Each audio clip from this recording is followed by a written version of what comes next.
Time for question and answers from the audience. Well, my name's John Fung, and I'm pleased to say I had no many of the people on the panel. I'm a transplant surgeon at the University of Pittsburgh for 20 years and now at the Cleveland Clinic.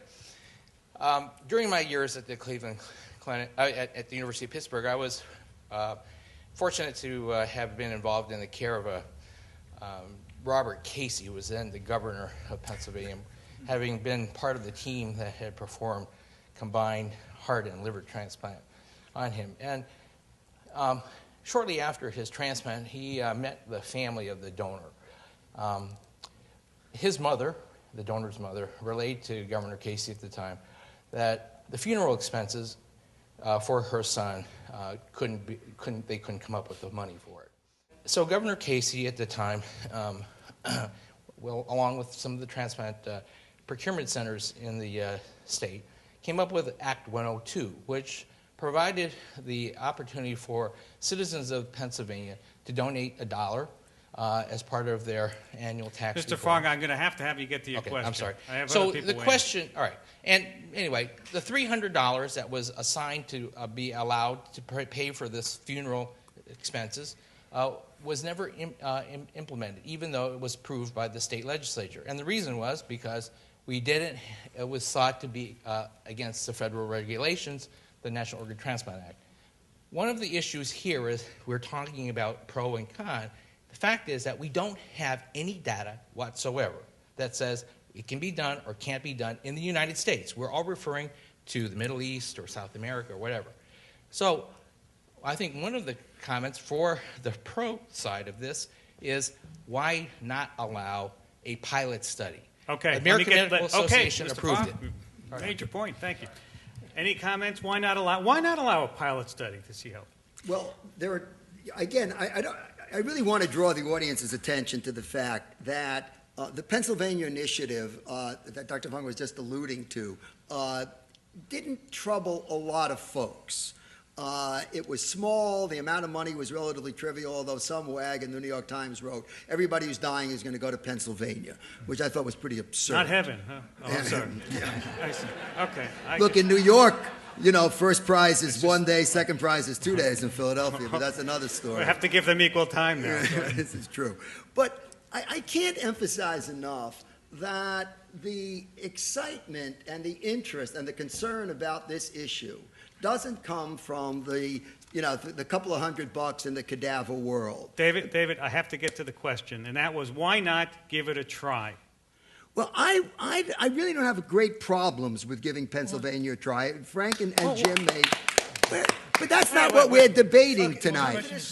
What are we giving a try? Well, okay, Frank. What would you be willing to give something a try, or anything that some form of it? There's a guy in Taiwan, Formosa Plastics. Generous man. Every time somebody dies whose family donates a kidney, he gives them several $100s for burial expenses. This crowd wouldn't be here if we were debating $300 for burial expenses. I know, but he's not. That was a long story that I was well told, Frank, but I got to the point. $300 for burial expenses. Let me ask Jay. Jim, First of all, I have no problem with that experiment. I wish it had been implemented. It's an expression of gratitude to the donors. That is very different from setting up an incentivized system of the sort for living vendors, and they're not donors. They are vendors if we're paying them to donate.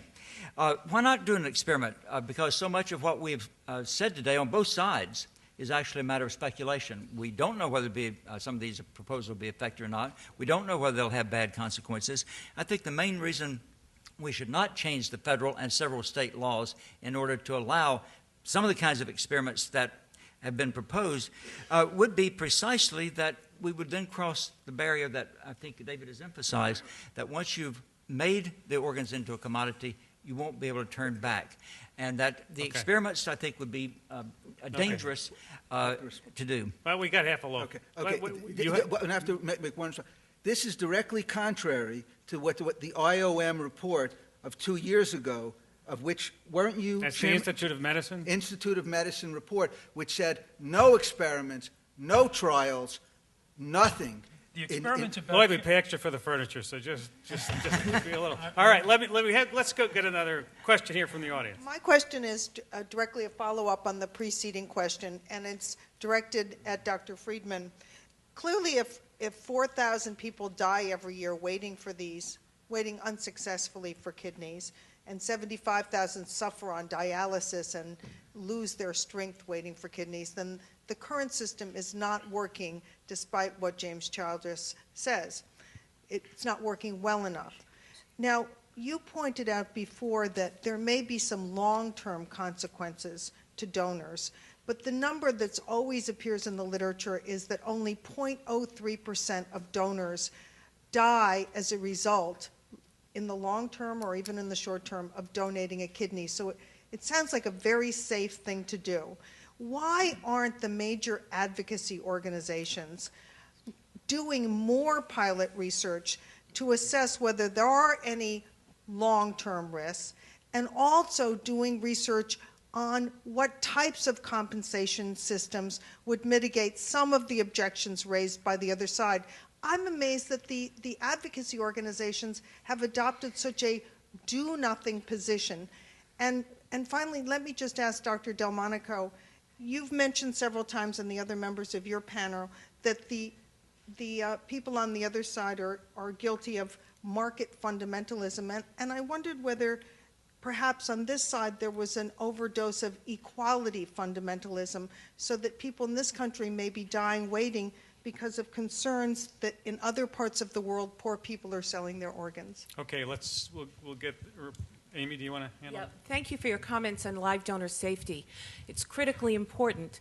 Nobody's done these long-term studies because we don't have a mechanism to capture and retain information about the donors 20 and 30 years out, and we don't have the means of paying for it. Right now, we can have a donor who has no medical insurance whatsoever come and donate a kidney because the recipient's insurance pays for it, but we have no mechanism after they get through the early postoperative period to pay for their care. That's expensive, and that's a part of what would need to be in a regulated system.